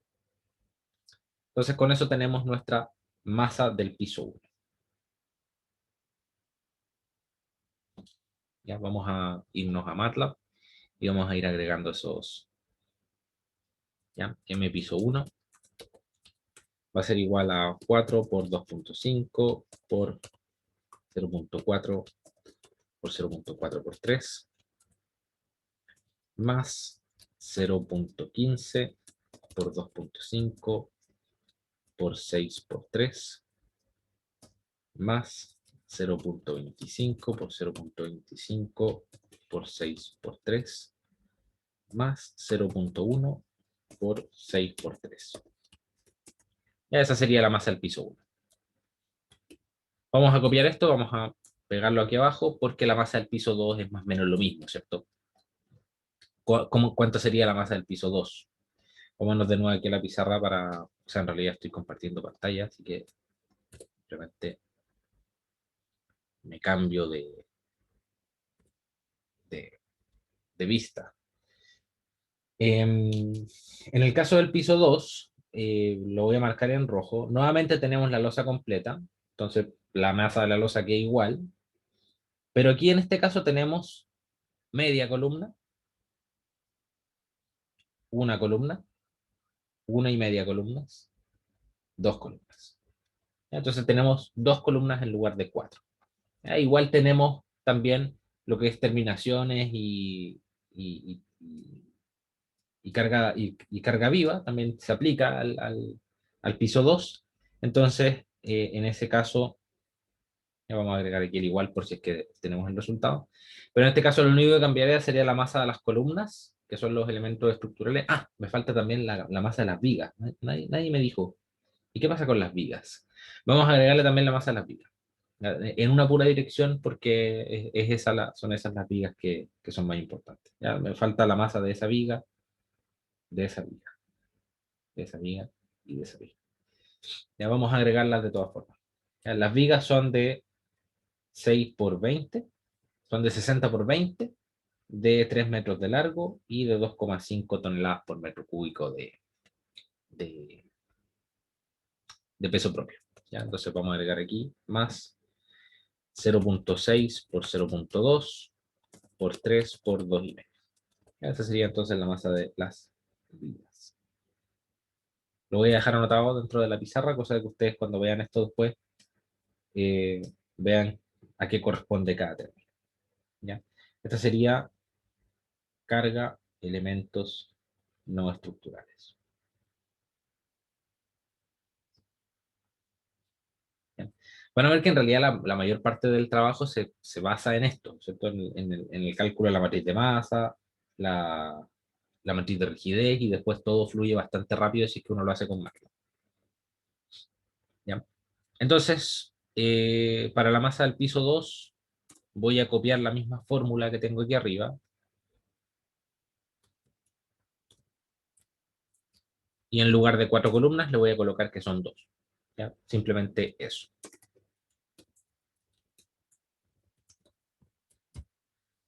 Y luego ensamblo mi matriz de masa, que va a ser la siguiente, ¿cierto? La masa al piso 1, M piso 1, 0, y en la siguiente fila tengo la masa del piso 2, perdón, 0,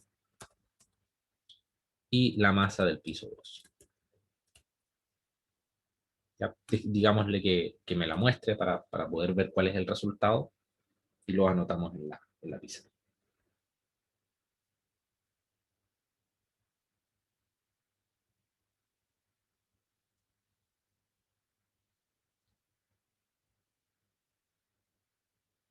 Y ahí están nuestros resultados de masa: 15,37 toneladas el piso 1, lo voy a anotar, 15,375 toneladas, piso 1, y el piso 2 van a ser 12,975. Entonces ahí nosotros tenemos la matriz de masa creada. ¿Ok? ¿Cómo vamos hasta acá? En el caso del proyecto son 5 pisos, entonces tienen que tributar las masas sobre un puro marco. Hay algunas diferencias que corresponden a la estructura del proyecto, pero en general la idea es crear una cubicación y con la cubicación se calcula. Miguel, una consulta, Dime. las vigas longitudinales no las consideraste solamente por simplificación, pero sí habría que agregarlas, ¿cierto? Sí, efectivamente. Ya. Sí, efectivamente esas vigas longitudinales habría que agregarlas de existir. ¿Ya? Si que existen vigas longitudinales, en el otro sentido hay que agregarlas al análisis. Vamos con la matriz de rigidez. ¿Ya? La matriz de rigidez la vamos a pensar, o la vamos a armar el día de hoy, porque hoy día estamos haciendo un análisis simplificado para llegar al análisis modal.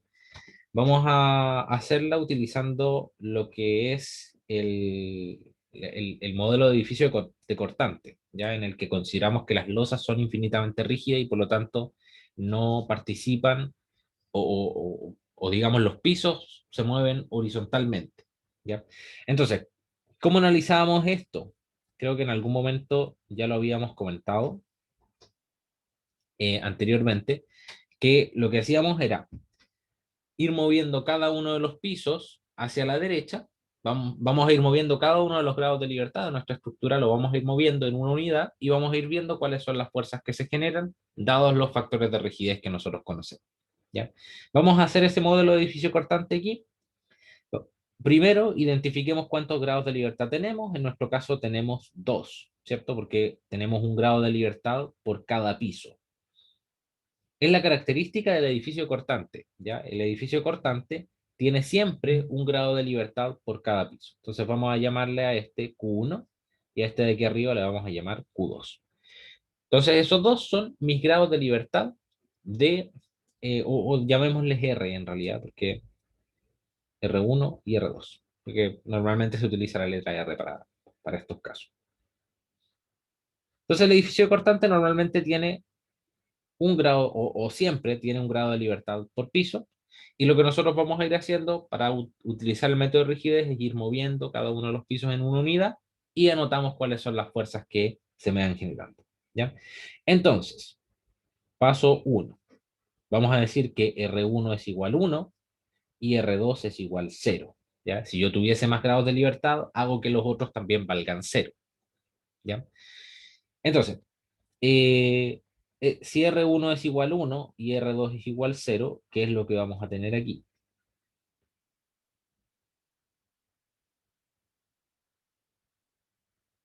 Vamos a tener que mi estructura se va a mover de la siguiente manera. 0 rotación abajo, 0 rotación arriba. Tengo entonces doble curvatura. ¿Por qué? Porque la losa es infinitamente rígida. Entonces la losa no me permite giros. ¿Okay? Entonces esto es como un empotrado empotrado. O empotrado empotrado deslizante arriba. ¿Se acuerdan de cuánto era la rigidez de este sistema?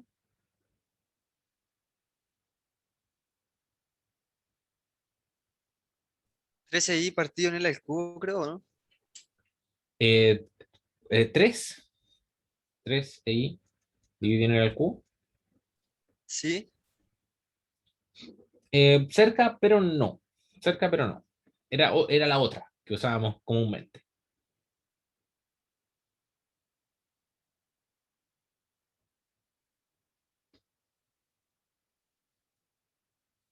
Vamos a dibujar por mientras aquí. A ver si es que se acuerdan de cuál era la rigidez.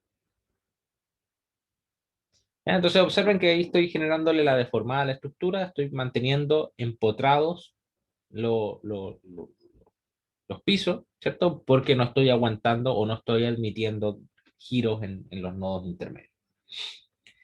Ya, entonces aquí vamos a agregar una fuerza, porque necesitamos fuerza para poder desplazar esta estructura, y me aparecen estas reacciones que están aquí, ya que son las primeras a las que les voy a asignar valor. Para que ustedes se recuerden siempre, cuando yo tengo el modelo empotrado deslizante y empotrado abajo, la rigidez de este modelo es 12 EI partido por L cubo. ¿Ya? 12 EI partido por L al cubo, y los momentos que se me generan en los extremos son 6i dividido en L cuadrado, 6i dividido en L cuadrado. ¿Ya? Eso para que como ayuda a memoria. Me aparece también un 12i dividido en L cubo. ¿Ya? Entonces esas son las fuerzas que voy a agregar. Aquí entonces me aparece 12i dividido en L al cubo. Aquí me aparece 12i dividido en L al cubo. ¿Cierto? Los largos de las columnas son iguales, las del primer piso, las del segundo piso, las de la izquierda, las de la derecha, entonces me da un poco lo mismo. Y además, aquí arriba me aparecen también reacciones que son 12i dividido en L al cubo, y aquí arriba 12i dividido en L al cubo. ¿Ya? Se quedó pegada la imagen, ahí apareció. Entonces, en total, la fuerza total que yo necesito para desplazar esta estructura en una unidad hacia la derecha es la suma de estas rigideces. ¿Cierto? 4 por 12i dividido en L al cubo. 4 por 12i dividido en L al cubo. ¿Ya? Entonces, de aquí, ¿qué es lo que sacamos? Nuestro K11, que es la fuerza que yo tengo en el nodo, la fuerza que se genera en el nodo 1, producto de un desplazamiento unitario en el nodo 1, que es 4 por 12 EI dividido en L al cubo. Y tengo también de aquí el K12, que es la fuerza que se genera en el nodo 2, producto de un desplazamiento unitario en el nodo 1. ¿Ya? El nodo 2, o el grado de libertad 2, corresponde al grado de libertad de arriba, ¿cierto? Al segundo piso. Entonces, en este caso, tenemos estas dos fuerzas actuando en ese piso. ¿Actúan en la dirección del grado de libertad o contra el grado de libertad?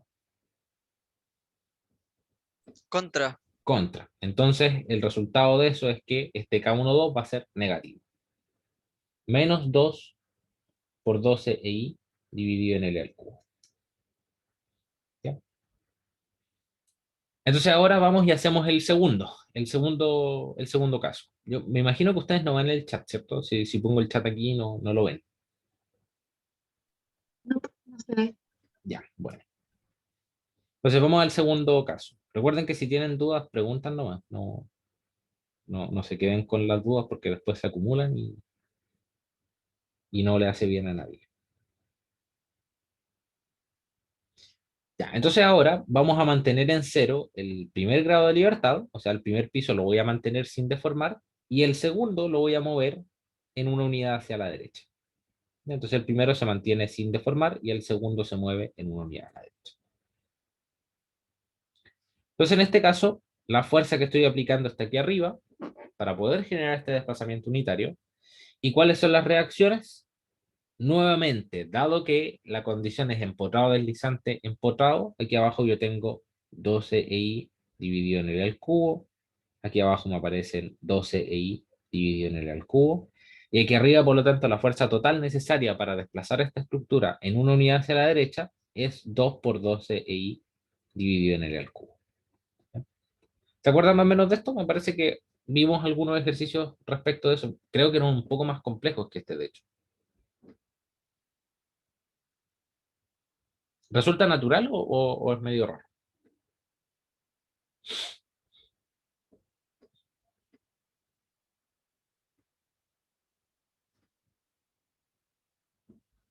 Ya, seguimos entonces con el K12 y el K22.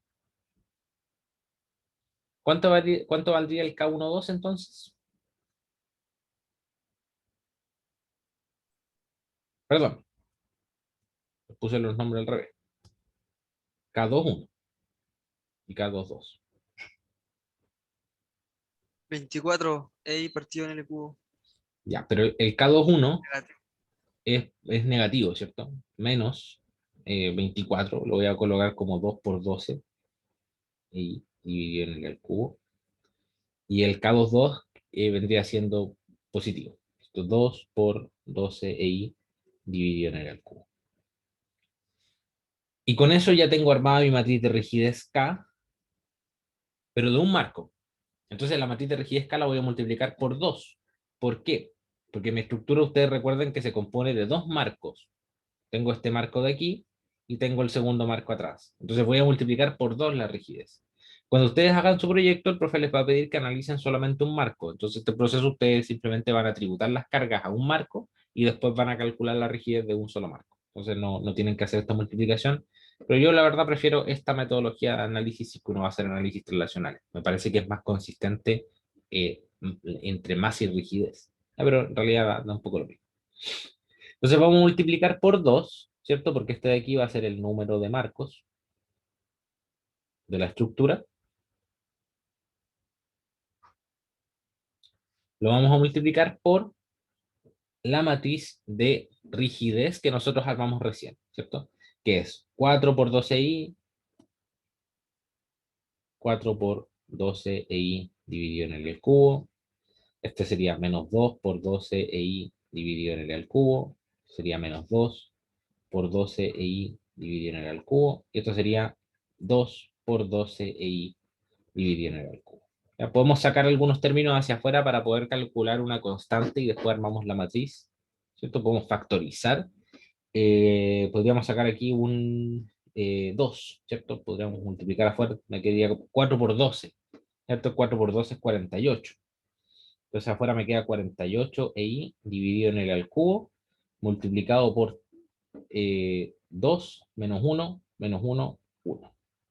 Que esto me corrigen si es que estoy mal.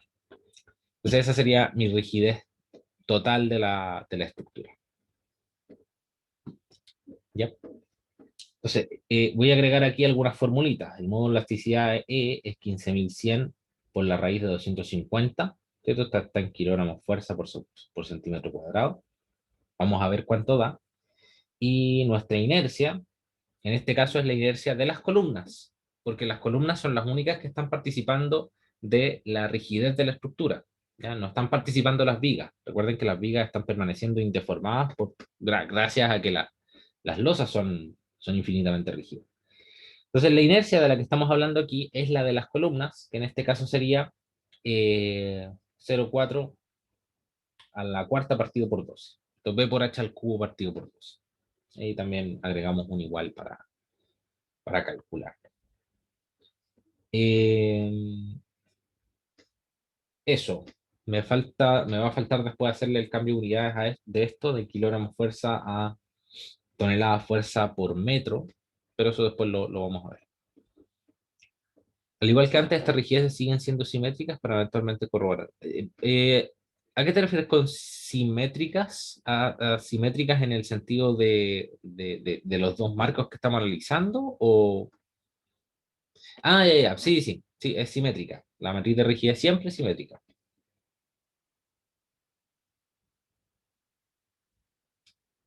Siempre, siempre, siempre. Puede ser la matriz de rigidez de la estructura más rara que ustedes conozcan, pero va a ser simétrica. La matriz de rigidez no tiene otra posibilidad. Ya, entonces vamos a meter todo esto al MATLAB para terminar ya los cálculos. Vamos a calcular una rigidez K, que va a ser estos 48 por E por I dividido en L al cubo. L al cubo. El largo son 3 metros, ¿cierto? Tenemos que... Vamos a cerrar aquí algunas cosas. Voy a cerrar aquí, que está muy lento el computador.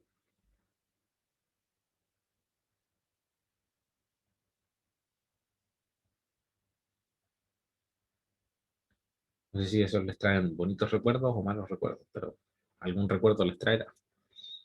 O elasticidad E son 15.100 por la raíz de 250. Pero esto está en kilogramos fuerza. Kilogramos fuerza partido por centímetro. Entonces los centímetros los tengo que pasar a metros. Multiplico por 100 por una tonelada de fuerza son 1.000 kilogramos fuerza. Entonces vamos a estar dividiendo por 10. ¿Ya? Este número lo vamos a dividir por 10 y va a ser mi... Ah, pero son metros cuadrados. 100 al cuadrado, lo voy a multiplicar aquí, por 100 al cuadrado, dividido en 1000.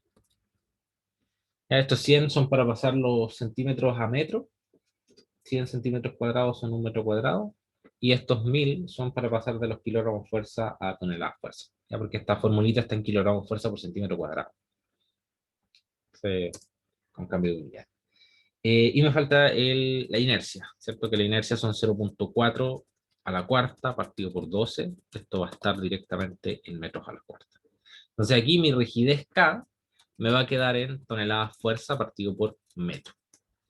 ¿Ok?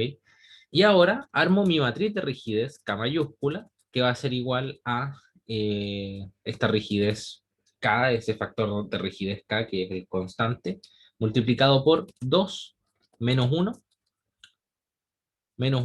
y 1.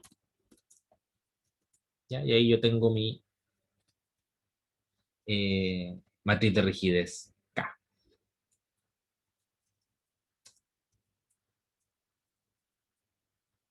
¿Ya? Y de aquí se viene la parte más corta en realidad. Se viene la parte considerablemente más corta del problema, porque la solución de los problemas de valores propios en MATLAB se hace con un par de comandos. O, de hecho, en realidad con un comando. Para hacer el análisis modal con MATLAB, simplemente nosotros vamos a invocar el comando EIG. ¿Ya?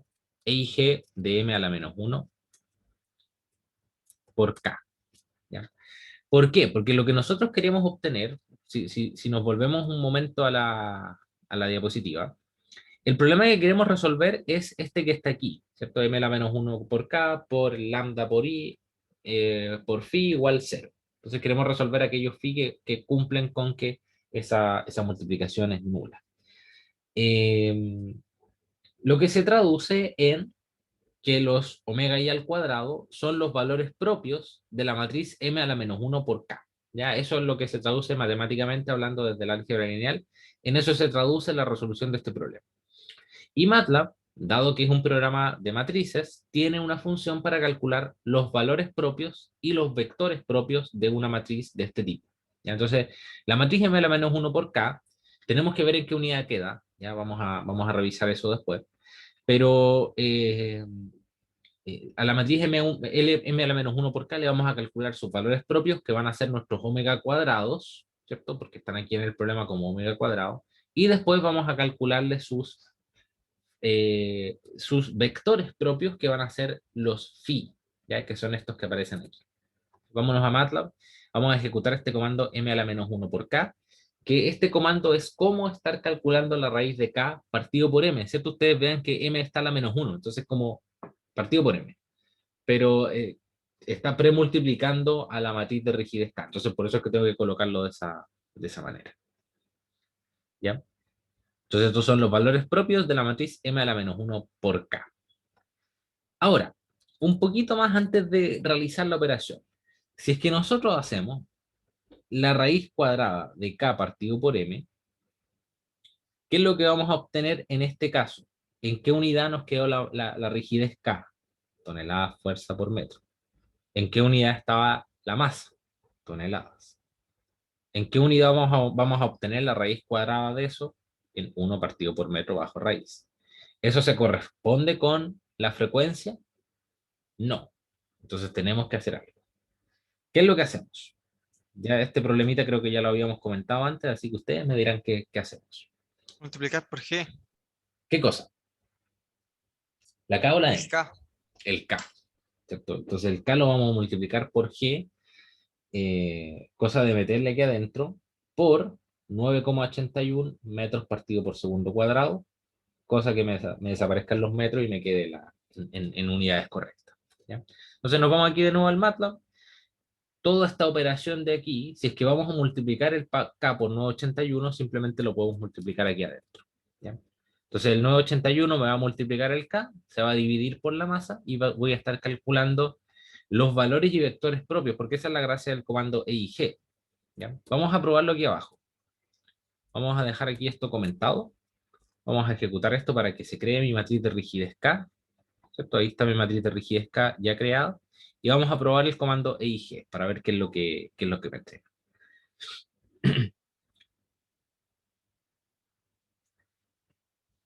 Utilizado de esta manera, utilizado directamente en el comando window, el comando EIG me va a entregar solamente un output, ¿ya? O sea, un output que va a ser un puro vector. Entonces ustedes vean aquí que la resolución de la respuesta de ANS me parece que no está guardada en el workspace. No, no está guardada en el workspace. Pero da lo mismo. El ANS es un puro vector que contiene los valores propios, o sea, los omega cuadrados. Pero esto no me sirve, ¿ya? No. Entonces aquí vamos a agregarlo. Vamos a agregar aquí un par de comandos para extraerle la mayor cantidad de información al comando EIG, ya para que me entregue tanto los valores propios como los vectores propios. Entonces vamos a agregar aquí phi, omega cuadrado. Me parece que los entrega en este orden. Me parece que entrega primero los phi y después los omega cuadrados. Si no, uno se puede dar cuenta súper rápido. Entonces, ¿qué es lo que estoy diciendo aquí? Estoy pidiéndole los datos de salida. Se le estoy pidiendo más datos de salida. Sí, efectivamente ese era el orden. Le voy a pedir los vectores propios en esta matriz que le estoy llamando phi, y los valores propios se los estoy pidiendo en esta matriz que se llama omega cuadrado. ¿Ya? Entonces, en los phi, vamos a extraerlo. Vamos a extraer nuestro phi. Es una matriz que tiene en este caso dos columnas. Y cada una de estas columnas corresponde a una forma modal. Vamos a empezar a hablar de formas modales en el estudio de los sistemas de varios grados de libertad. Entonces, la primera forma modal es 0,7981 y abajo es menos 0,6025. Y la segunda forma modal es 0,5373.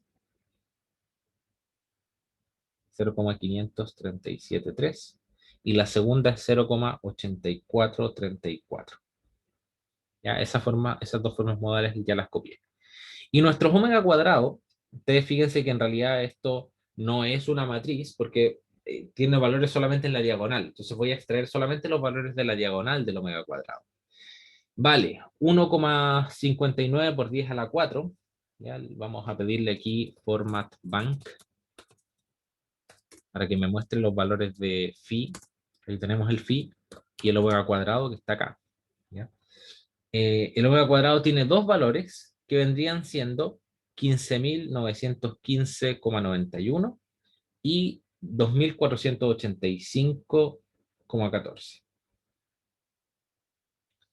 ¿Ya? Entonces ahí extraje estos 6 datos en realidad. Entonces, ¿cómo interpretamos estos resultados que tenemos aquí? Estas de aquí son las formas modales. ¿Ya? Toda esta matriz corresponde a la matriz de formas modales. Y esta matriz de aquí corresponde a las frecuencias naturales al cuadrado. Frecuencias naturales al cuadrado. Partamos primero analizando lo de las formas modales, ¿ya? Porque aquí tenemos dos modos de vibración, uno asociado a uno por cada grado de libertad en realidad. ¿Ya? Cada estructura tiene n modos de vibración, uno asociado a cada uno de los grados de libertad activos. Entonces, en la primera columna, lo voy a seleccionar como un subconjunto. En la primera columna nosotros nos vamos a encontrar con este vector de aquí, que va a corresponder a nuestra forma modal 1. Y nos vamos a encontrar con un segundo vector acá, que va a ser nuestra forma modal 2. Y las formas modales tienen la gracia que representan una manera de vibrar de la estructura. Entonces, grafiquemos, por ejemplo, la forma modal 1. En la forma modal 1, cuando el piso 1, que está representado mediante la primera coordenada, cuando el piso 1 se mueve 0,7981 hacia la derecha, el piso 2 se mueve 0,6025 hacia la izquierda. Entonces, si es que nosotros graficamos nuestra estructura, imagínense que yo tengo aquí mi edificio. Si es que este edificio está vibrando con la forma modal 1, ¿cierto? Si es que su forma de vibración corresponde exactamente con la forma de vibrar 1, entonces el primer piso se mueve 0,7981 hacia la derecha y se mueve 0,6025 hacia la izquierda. ¿Ya? Y las dos columnas hacen lo mismo porque las dos columnas están ancladas mediante la losa. Entonces, esta es la primera forma de vibrar de esta estructura, ¿cierto? Entonces la estructura se mueve hacia la derecha, o sea, como que baila, mueve hacia la derecha, para el otro lado, allá, allá, allá, allá. Entonces, esa es la forma de vibrar natural de esta estructura, esta primera forma de vibrar de esta estructura.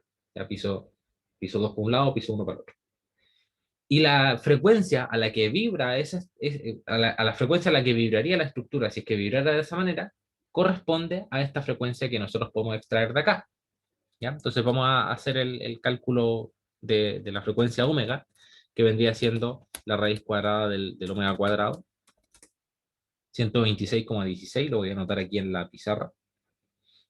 Los omega, que son las raíces cuadradas, son 126,16 y 49,85. ¿Ya? Esto me va a quedar en radianes partido por segundo.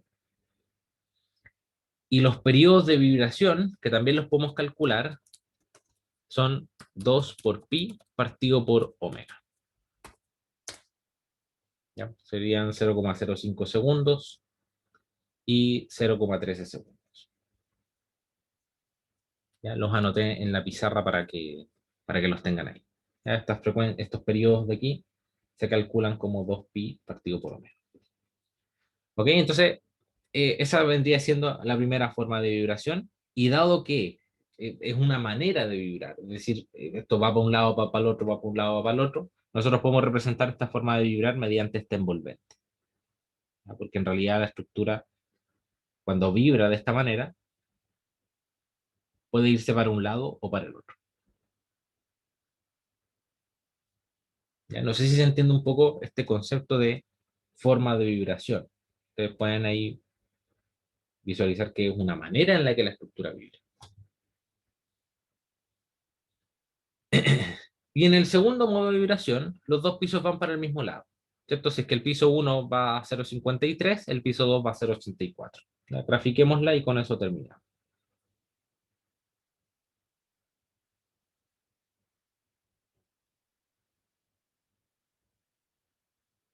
Entonces aquí, en este caso, si es que el piso 1 va a 0,54 aproximadamente, el piso 2 va a 0,84.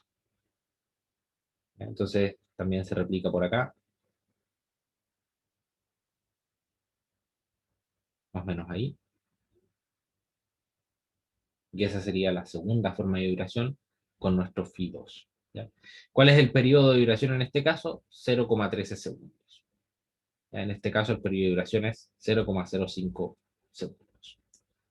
¿Ya? Y dado que también es una envolvente, también podemos hacer esto, ¿cierto? Y aquí nosotros tenemos, hacia el otro lado, también esta forma de vibración. ¿Ya? Normalmente, cuando todos los pisos van para el mismo lado, es el modo que predomina. ¿Ya? Normalmente las estructuras, el modo principal o el modo fundamental de vibración, que es un concepto en el que también vamos a entrar en la siguiente ayudantía seguramente, el modo fundamental de vibración es aquel al que le corresponda el periodo más alto. ¿Ya? Y ese usualmente es aquel en el que los pisos van todos para el mismo lado. ¿Ya? Todos los pisos van para el mismo lado, todos los pisos van para el otro, todos los pisos van para el mismo lado, todos los pisos van para el otro. Aquí es la forma más común de vibrar de la estructura. Entonces, este de aquí después se va a convertir en nuestro periodo fundamental, pero para eso tenemos que definir los porcentajes de masa participativa y un montón de otras cosas, así que todavía no entramos en ese detalle. Pero con esto ya están prácticamente a la mitad del análisis de una estructura, y ya después lo único que falta es agregarle lo que corresponde al análisis modal espectral, que como su nombre lo dice es meterle un espectro a esta cosa. ¿Y cómo nosotros podemos meterle espectro? En estos últimos 4 minutos que nos quedan, ¿qué harían ustedes si es que tienen estos resultados del análisis de las formas de vibrar de una estructura? ¿Qué es lo que harían ustedes? Si es que les entregan un espectro y les dicen, mire, analice mi estructura, que es esta, que ustedes la están descomponiendo en dos sistemas de un grado de libertad, analícemelas con el espectro. ¿Qué es lo primero que se les ocurriría hacer a ustedes? Con el periodo podríamos entrar al espectro. ¿Con cuál periodo? Con alguno de los modos de vibración que queramos estudiar, pero en ese caso habían dos, entonces podríamos entrar con los dos, pero no sé, una estructura me imagino que puede tener varios. Exactamente. ¿Con cuál periodo vamos a entrar? Es una súper buena respuesta, ¿cierto? ¿Con cuál periodo vamos a entrar? Con los dos. ¿Ya? Vamos a tomar el periodo 1 y vamos a obtener aquí una pseudoaceleración 1. Vamos a entrar con un periodo 2 y vamos a obtener aquí una pseudoaceleración 2. Y estas pseudoaceleraciones las vamos a ponderar de acuerdo a cuál es la participación que nosotros esperamos de cada uno de los modos. ¿Ya? Porque estos modos no participan al mismo tiempo. Ustedes se darán cuenta que cuando la estructura vibra de esta manera, no puede estar vibrando al mismo tiempo de esa manera. Entonces, es imposible que esté vibrando de la misma forma al mismo tiempo en ambos casos, ¿cierto? Entonces, por eso es que los modos van a tener unos porcentajes de participación en la respuesta, y esos porcentajes de participación son los que me van a permitir ponderar estos valores de pseudoaceleración para calcular cuál es el corte basal de diseño. ¿Ya? Pero eso lo dejamos para después. ¿Ya? Eso, ¿alguna consulta? ¿Dudas? ¿Quejas?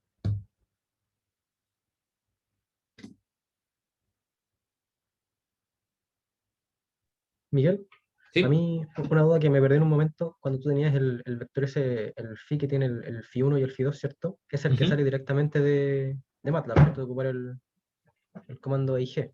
Sí. Me perdí en cómo pasamos de eso a obtener la frecuencia omega cuadrado. También salen del mismo MATLAB.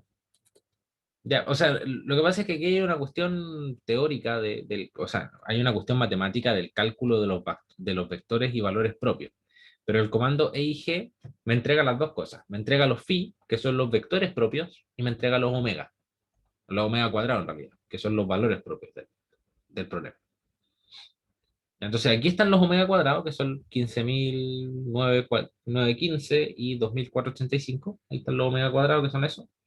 Y por acá tengo también los phi. Entonces por eso el comando directamente me entrega las dos cosas. Ya, perfecto. Muchas gracias, Miguel, te pasaste. Pero eso viene del cálculo de esto, de este determinante. ¿Ya? Este determinante, si que ustedes quisieran hacer el cálculo a mano, el profe me imagino que les va a mostrar este cálculo hecho a mano. Eh, si que ustedes quisieran calcular a mano esta cosa, tendrían que resolver este problema de aquí.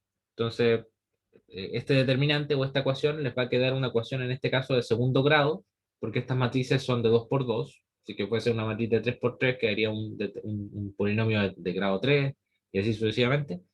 Pero les queda una ecuación de segundo grado en este caso, resuelven la ecuación de segundo grado y con eso obtienen los omega. Y después uno va y reemplaza los omega aquí arriba, en esta ecuación de acá, y calcula los phi. ¿Ya? Si quieren, igual podemos ver algún cálculo analítico a mano de esta cosa para que se entienda bien qué es lo que hace el comando, pero es cálculo de valores y vectores propios. No es materia del curso antisísmica, sino que es cálculo de valores y vectores propios.